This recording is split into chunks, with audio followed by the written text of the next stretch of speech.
Sipping crap is super cool. Chile mon lemon. Reaching through the air. Life's a catchy song.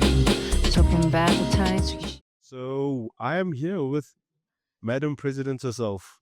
Madam President herself. How are you? I'm good. How are you? Are you comfortable sharing the story you just shared with us on camera?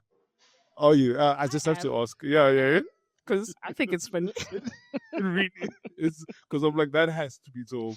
That story has to be told. There's no way we not. I am happy to share the story. Please It do. might change a few people's minds about women drinking beer. That's the important part. That's the important part. Like, you're changing minds here. We are.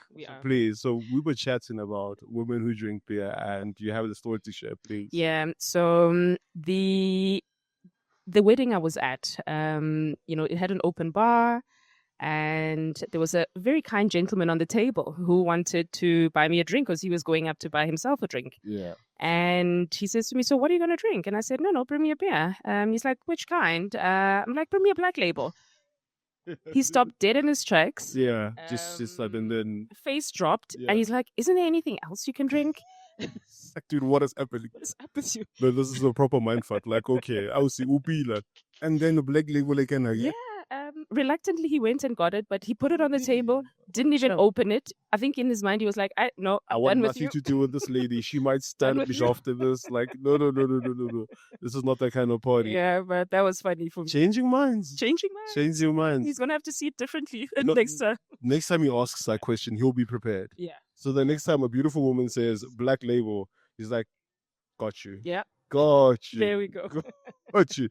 But guys, we're here with Charlene Louw, president herself of BASA. Yeah. How are things? The last time we saw you was a year ago. Yes, we met a year ago. I was still very new in the job. Very new. Fresh. I was skeptical. Fresh. Pretty ladies gonna fight for beer. Bush-tailed. Yeah, I was like, pretty lady, you gonna fight for beer? You. I was very skeptical. And it's been a fight. It's been a fight, and it's been a journey, an amazing journey, I have to be honest with you. Yeah. We have made the connections that we needed to make with the, I suppose, policymakers. We have met them. We have Important people. important. They're really important people. We have made the arguments, and they definitely have heard us. We all understand, of course, that government wants to make up the deficit that it has. Does. And we're an easy target, I suppose, this industry. And so we anticipated that there would be an increase, but the fight continues. We still feel we never tire, and we are going to, challenge them on these high taxes until somebody kind of listens to us. No, the fact that I see Scraps them. No, I see your name being like checked. You name checked on a few articles. Yes. So that means you're doing. Yeah. We're getting out, Pushing your sending message, and we're partnering with the right people that are ambassadors of beer and the industry, and who also want to see this industry thrive. People shouldn't forget that this industry supports so many other other industries. Like, Exactly. people rely on this too. Like, That's get exactly anything it. going. Exactly it. Oh. So we need to keep this business thriving. No, Yeah. like, because I'm being honest, I was skeptical when I first met you. Oh no, you were not. We came the only to one. Capsule Crawford in high heels. I was like, and this one, Yes. I was like, And I you was look good. every day. You look good. No, you look good. But I was like, wait, that's our champion. Yes. But like a year removed, I'm seeing articles. I'm Yeah. feeding you. I'm seeing you even on podcasts. So Byron, I see you. I saw you down in Cape Town. Yes. Yeah. But I'm feeling the impact. I'm reading articles. Okay, the articles are not saying great things about us, the beer community. Yeah. Fair enough. Yeah. I mean, the stigma is out there. But the fact that we are being spoken about, we're being mentioned, Yes. even our concerns are being mentioned. I mean, you're not doing much about it, Yeah. but it's a slow and steady push. It's a slow and steady push. It's a journey where we're not unique. The world over, the alcohol industry, the beer industry has had to fight. Yeah. The first, shall I say, statement that came out on the budget speech. I mean, if you look at it, was a higher percentage. I was watching. Had 6.8. Yeah, I was watching. And it dropped a little bit in the second round of the budget. I was like, So we're hoping that small we can keep drop Frisher. was maybe the Pressure. pressure. We'd like to take the credit. You should. We're taking it. You should. You pushing. No, you push it. It was quite small, but I mean, it's meaningful nonetheless. Incrementally. Incremental success. That's what we need. At this stage, I think we're hoping that even the VAT increase, we see an about turn on that, because that also has a huge impact. That has a huge impact. So everybody's up in arms of that. But let's not, guys, we're not going to bore you. This is not going to be a politics. It's not going to be. But people have to understand what goes into their beer and the cost of their beer. And they need to also be champions for this tax being lowered. So, guys, look, I have the actual president. Yeah. Beautiful as she is. Champion of women in beer. Yeah. And the stats you said, 32% are female. Yeah. Guys, I mean. And it's growing. It's growing. So this is my message to brewers specifically. Guys, please, when you see a lady like this, talk to her about beer. Yeah. You never know. Brew for her. Ask her. Yeah. Don't assume that she drinks, do you not assume? Drink stuff. Yeah. No pink drinks here. Do you not assume? Please engage in the conversations, because I think that's what we need. The more females we bring on board, especially as brewers, as consumers, as promoters, I think that's how we'll grow. Yeah, that's where because we have a stigma against beer, or not we, but the country. And it's got a lot to do with how beer has been marketed over the years historically. But that has to change. It isn't just a man's drink, it's everybody's drink. There's a beer for everyone. Whether you do like the sweeter beer, there's a beer for you. There's a beer for you out there. And so I think at this point, the innovation that the industry has come up with, everybody should be drinking beer, don't you think? I think so. Guys, okay, we've always maintained this, but the thing is, we are biased. Yeah. Because we have a beer podcast, we love beer. Yes. But we always say there's a beer for you out there. You just haven't found it yet. But it always sounds biased coming from us. So coming from you, maybe the selling. Let me put it to you this way. Yeah. I was new to the industry coming into it. I remember a year ago from now. And I didn't know as much about beer and the variety that is out there. Yeah. And I have found some beers where I look at it, I'm like, where has this thing been all my life? You're like, yo, I need you. Where can I get this? Regularly. So I am not just selling the story. I am actually saying, try these various beers that are out there. You will find one for you. I was skeptical, I've mentioned. Yeah. But once I saw you at event after event, I was like, she's in the trenches with us. Oh, yeah. She's with the brewers. She's with the consumers. She's with the promoters.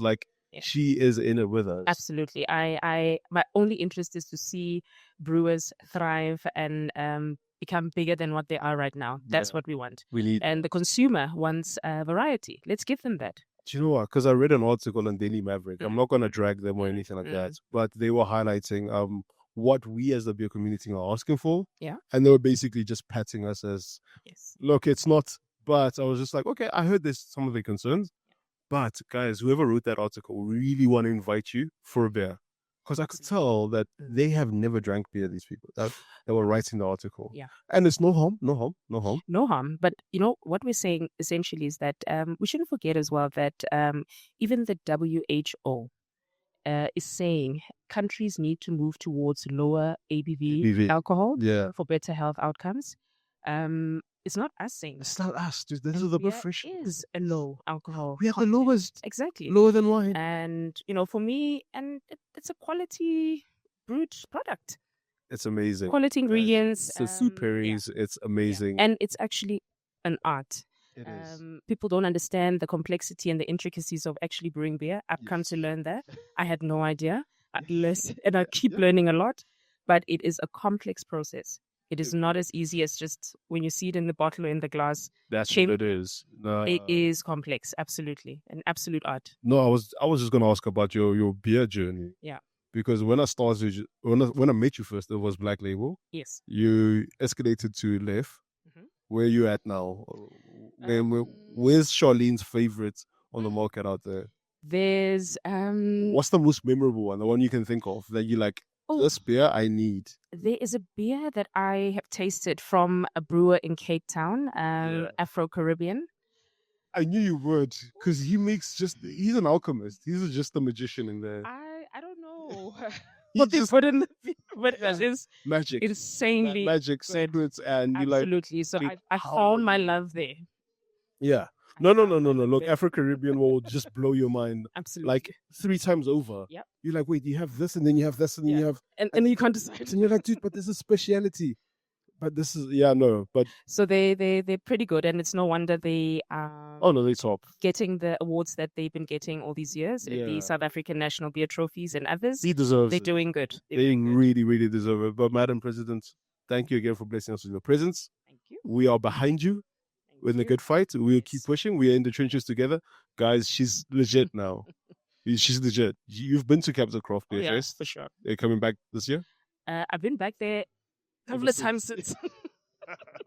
Ask you that. Yeah, he knows. But no, guys, this is Charlene Louw, our president. No, definitely. The festival is like a must for everybody. I'm there. The festival is a must for everybody. If you're a beer lover, the guys that wrote the article, I really want to bring people. Yes. Just experience it one time. Yeah. I think you'll have a better understanding of what beer is. That's it. And what beer culture is. So that's all I can hope for. So, Madam President, you have officially been inducted. You are part of the beer community. We love you. And we love you. I love you too. Thank you so much. All right.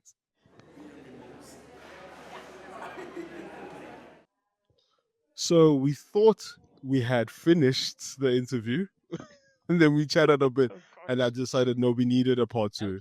We needed, because we have breaking news. Yes. It's not often. Do you know this is the first time we've ever had breaking news on this podcast? This is like, we've never had breaking news. This is breaking news. Really? But Madam President, please share the breaking news with us. Yes. So to my beer lovers out there, as you know, the Beer Association of South Africa is here to make sure that we have a sustainable industry. And by that, we mean we want the smaller brewers. Okay, I think we can speak a bit louder. Our SMME brewers, there you go. To get new routes to market.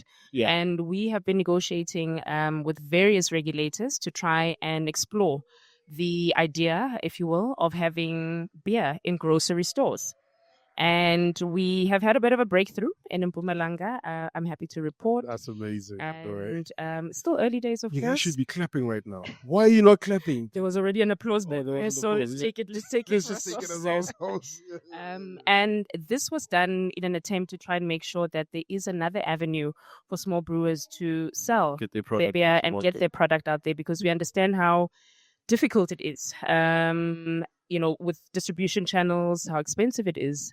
And the fact that small brewers do have a smaller market share, if you will. And this is just one of those things that I think will bring them a little bit more revenue in the long run. So, because the thing is that does my head in is that the shelf space that the smaller guys are given in a tops, is so small. Yeah.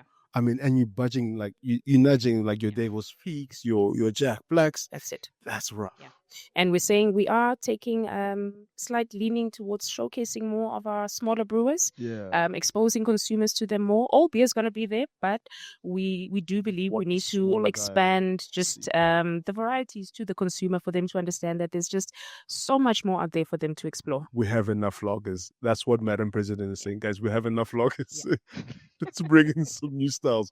So the reason why I said we have to do this part 2, because honestly speaking, that was one of the questions I was supposed to ask you. It's literally written on my notes. It's like, sell beer in supermarkets. There we go.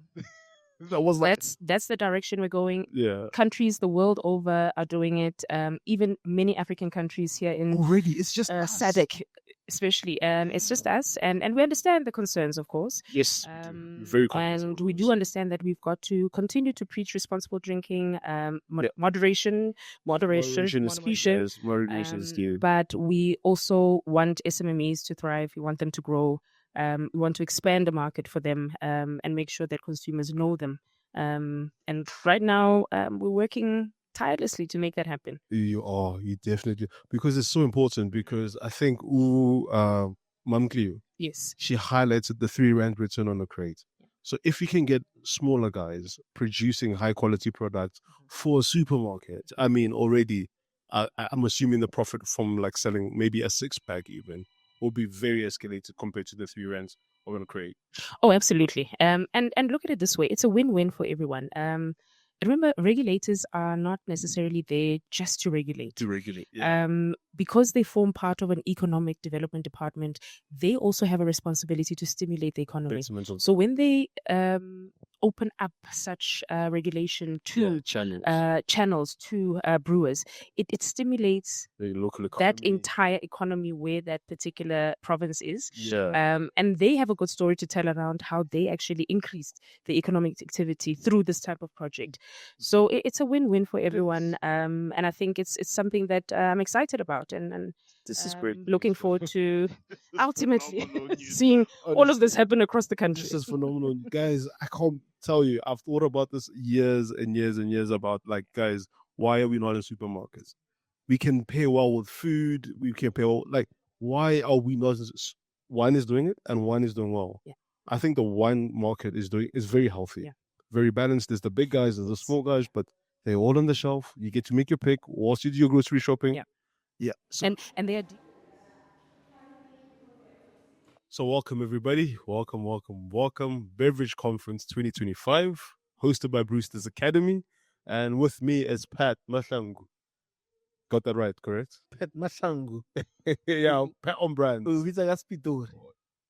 What would you pronounce it as? Let's Mahlangu.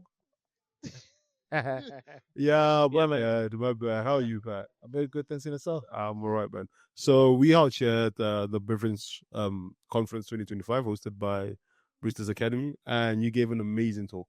Thank you. You gave an amazing talk, and I resonated a lot with that talk, right? Because it was talking about maybe African identity and acceptance thereof, and using it to kind of like give a better representation of ourselves, right? Is that an oversimplification, or is that obviously with a branding element? With a brand element, as to the brands that we have, how should they be reflective of who we actually are? Not what the market wants or what we think the market wants. No, I mean, you can't run away from the market because you can't. Yeah. Market wants what they want and they'll pay for what they want. So if you force a product upon them, you might not succeed. Yeah, absolutely. You're bound to fail. Yeah. But I mean, it was a great talk, great crowd. But really, in the main, what I touched on is how to build a brand. Yeah. And what it takes to build a brand. Yeah. And what is a brand? Please share with the audience, because just a slither. So when I'm saying I'm trying to build a brand, and I'm just this young, maybe 20-something-year-old, I've started and get a brand. Show me, like, what am I getting wrong? So if I start with a brand, maybe I'm the guy that just, I do t-shirts. That's quite popular. Okay, I'm branding t-shirts. So what do you tell the young 20-something-year-old that says, dude, I want to start a brand, I want to do t-shirts and bucket hats, but where do I go? Yeah. I think the big question is, why are you starting the brand? Why are you starting the t-shirt brand? What message do you want to share? Relay. What story do you want to tell through the t-shirts? Like you say, I mean, you go to any township, any suburb, any university, any place where there's a lot of people, there's always that t-shirt brand that's bubbling under. There's always someone starting a clothing brand somewhere. Yeah, every neighborhood. And there's nothing wrong with that, but very few are going to succeed. And those that do succeed are those that are able to tell the story. Those that are able to sell a good quality t-shirt product. Those that are giving people who buy their t-shirts some sort of experience and feeling of belonging to. I've achieved, I'm helping someone. Exactly. It's part of a bigger thing. I'm going to talk about Mamelodi. Obviously, we taught. I grew up with that. Interesting. It's the weirdest. Like his success, right? There's certain people when you meet them when you're young, you can just tell this guy is so driven. Yeah. This guy was talking about business ideas when we were like 14, 15. No, he was. Interesting. It was just the weirdest thing.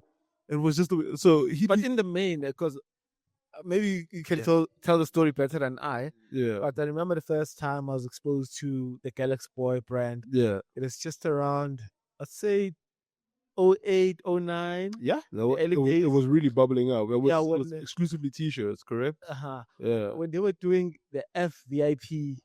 Oh, those parties. Those parties. Oh, you need to bring those back. Just one more. You need to bring those back. Those parties.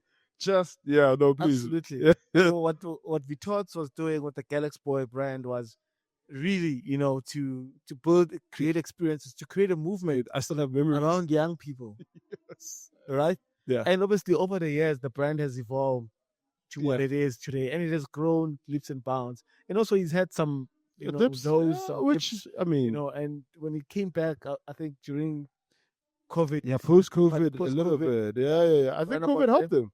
I think the e-commerce actually benefited a handful of there were winners and losers in COVID. absolutely, yeah. E-commerce and his he won. migration to e-commerce, I Yeah. think, really benefited him well. Yeah. So the reason why I'm bringing obviously this example Mm. on of Galaxy Boy is just around, that even then, I mean, there were t-shirts called Cheese Boy. There I was remember those cheese boys. Yeah. keep even Yeah. I think around about that time, there were many brands. Yeah. But what Galaxy Boy did right was to build community, was Yes. to create experiences. My friends worked That he built. My friend was actually running stock for him in Mamelodi. Uh-huh. Skipper says deliver it so he really did build So- a community. So everybody in Mamelodi was like, I'm not just buying a shirt, I'm supporting Mamelodi, I'm supporting Mamelodi production, Mamelodi branding, just identity. Yeah, no, but yeah. Uh-huh. So again, any kid that's starting a brand, what does the brand stand for? True. That's so And can you true. build a community around that? Around it. Oh man, but because I actually want to dwell on there was an African, an Afrocentric narrative that you were going through. Yeah. I really enjoyed it. we okay, I only say this out loud. We are a pro-black platform. Got you. I do not shame away from that. As much as we're in beer and it's predominantly white and so on and so forth, and we love beer more than anything, but I just want the African or black narrative to genuinely be celebrated and find its place within the general consciousness. So I really liked what you were saying about it. Especially what you touched on with the airways from Ethiopia. Yeah. That was just so unapologetic.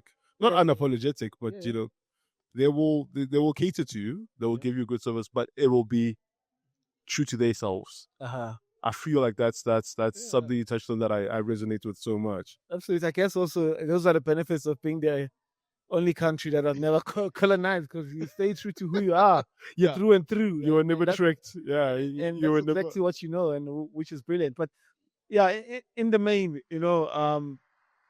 there's richness, in our cultures, in who we are, and if we can cultivate that, we are more likely to win. So I really appreciate it. So guys, this was the Beverage Conference. The talks started and ended about beverages, but in the between, they went beyond that. It was about cultural identity, who you are, how do you actually infuse that with what you're trying to sell, how to sell yourself, first and foremost, and how to go about it. What are you actually selling, and how you go about it. So, but I really appreciate your time. Thank you, man. Thank you so much. Please plug your podcasts. Yeah, my podcast is Pat on Brand. There you go. Appeal was on it. Yeah, Appeal was on it. Appeal sent me the link. I watched it. Yeah, we had a very. You guys had a talk, but you guys had a chat. Right? It was a heart chat. I wish I actually want to have you back just for a longer in depth. Because this, I know we're covering the conference and everything, but we need to have a longer in depth about African identity. Just putting it out there. Just putting it out there. We can have it, but I'm not that deep, dude. No. But your slides, the people you were citing, the things I'm not that deep. No, the thing is, you were illuminating that Africa's kind of sleeping. Kind of. Not all the way. On itself. Yeah. And then you shared the stories about Utepo jeans, that success. Everybody thought he was insane. Everybody thought he's not going to make it. Everybody thought, you're ridiculous. who's going to wear who are you? I wear Levi's, I wear, plug whatever brand. And then all of a sudden, he just persisted, and fortune favored him. And now it's... But that's what fortune does. It favors the brave. It's the brave. So, no, I think we need to have you back. Yeah. If you could be courteous enough with your time, we will go back and forth. But guys, Pat on Brands, we at the Beverage Conference 2025. Thank you to Apiwe, thank you to Brewsters Academy, thank you to Tolagazi, and all the sponsors. And Pat on Brands, everybody. Please, guys, I'm gonna ask Apiwe to have you back next year. Sure. Just so, guys, whatever you missed out on, next year, Pat will be back. I'm gonna like champion for you to be back, and you guys are gonna get the experience I got. So yeah, no. In 2 words, we out.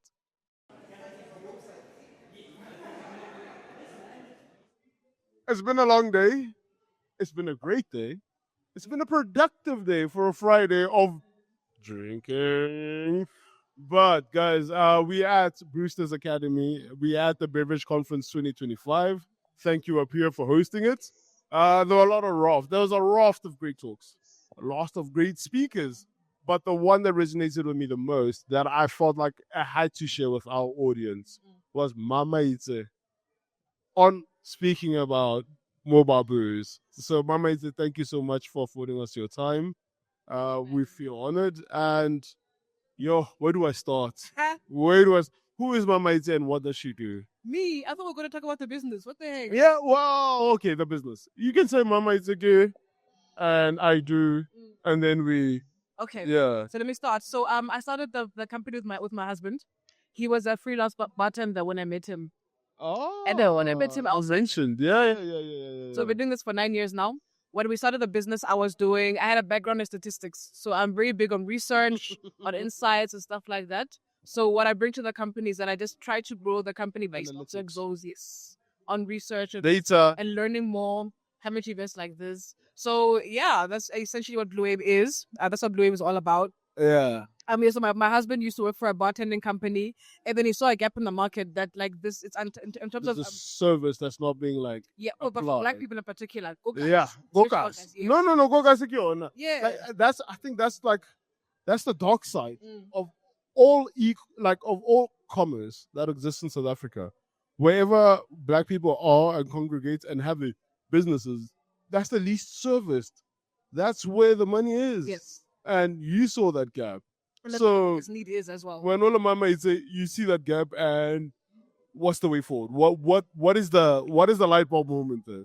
So over the years, we actually learned that to sell our services by saying we provide a service that brings you peace of mind, allow you delegation. That's by the so that you don't have to chase after auntie with the key to the cooler box. The cooler, go marao, Maria.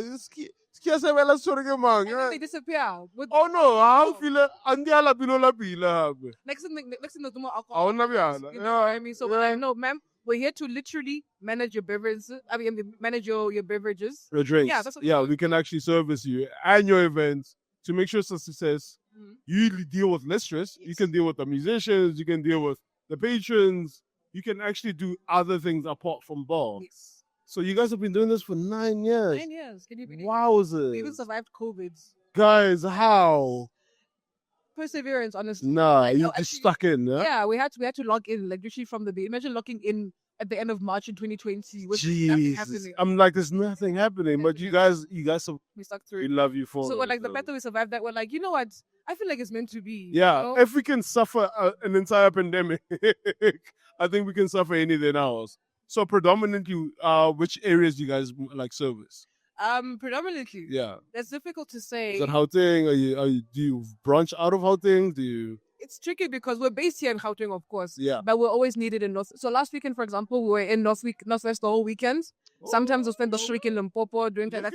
So like that's why we embody the mobile bar business. Like we actually are mobile guys. We can actually service you wherever you are. Bring the entire service to wherever you are in the township, in the rural areas. We've been to Alex, we've been to Mamelodi. You actually used to brag to people. I'm like, guys, I've been to every single township. Mamelodi guys, because get Mamelodi. Really? Yeah, dude, we've been. That's where I'm from. Mamelodi guys. Tell me more. Our competitors. Yeah. You thought you had a leg up. Now we leveling up. We coming to your level. We see you. Yeah, you had an advantage now. We can. I think it's that thing of like just believing that you can and showing upwards is what makes you last longer, honestly. I really appreciate that though. But like, look your talk, right? It really opened my mind. Like, dude, I don't have to work so hard. I can actually invest my time in like the business and the music and catering for like, because when we want to do events, we have to do everything.